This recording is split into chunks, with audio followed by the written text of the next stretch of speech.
Hi, welcome to Mondays with Melissa. So we're in the midst of talking about the top 5 Medicaid myths and myth busting. So today's myth is something we hear all the time, which is my mom can't qualify for Medicaid because she owns a home. Now the truth is you can qualify for Medicaid with a home in your name in New York State, as long as your equity in the home does not exceed $1,097,000. So on Long Island, in the boroughs, that might be something that potentially is a problem for people as the value of real estate rises. More so issues for people who have like a lot of land and maybe the value is increasing and increasing. But that's the limit. So if you have equity in a home that exceeds $1,097,000, you automatically do not qualify.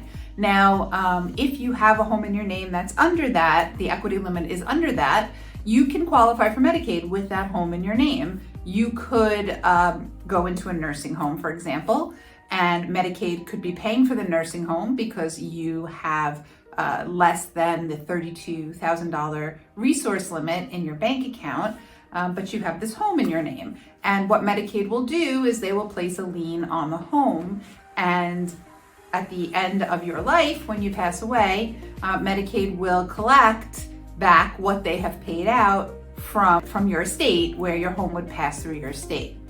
So having a home doesn't make you ineligible for Medicaid. As long as you're under the limit, that equity limit, you can still qualify.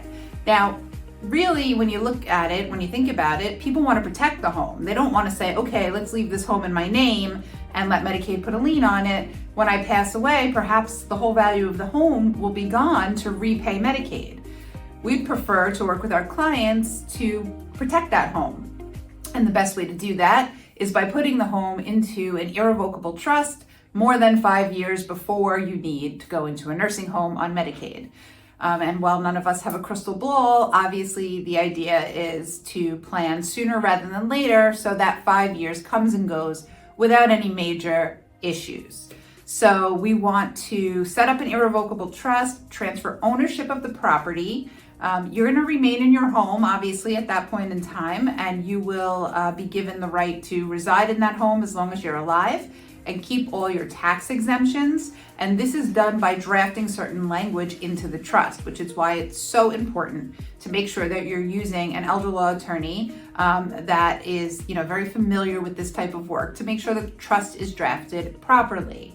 So you'll have the right to live in the home as long as you're alive. No one can sell it out from under you. And you keep all of those great tax exemptions, the STAR exemption, enhanced STAR, veterans, whatever you're getting for your property taxes will all stay in place. But the house will be owned by the trust.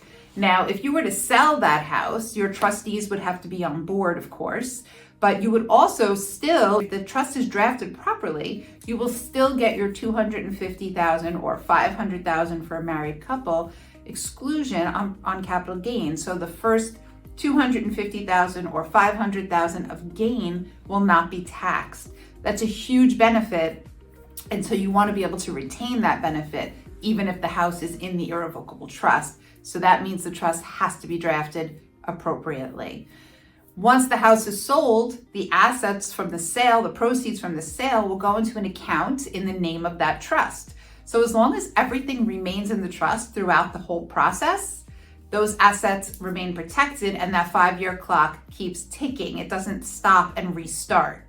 So you have to make sure when you're dealing with your home that you're working with an elder law attorney that is familiar with the Medicaid process. Even for the closing, it's important because I've seen cases where the attorney for the closing has had the check written to the individual who's selling the house instead of to the trust, which essentially pulls the house right back out of the trust and you end up having to start over. So it's really important to make sure that every step of the way, you're working with someone who has the knowledge and the understanding of how what you do may affect your Medicaid eligibility down the road. So very important to keep in mind, you do not have to get rid of your house in order to qualify for Medicaid. You do have to do some asset protection planning in order to protect the house and make sure that it doesn't have to go to pay back Medicaid. But every case is different. Everybody has their own story and their own situation, and we'd love to sit down with you and chat about it. So give us a call at 631-390-5000 if you have any questions. Like, share, and subscribe, and we will see you next week for myth number 3.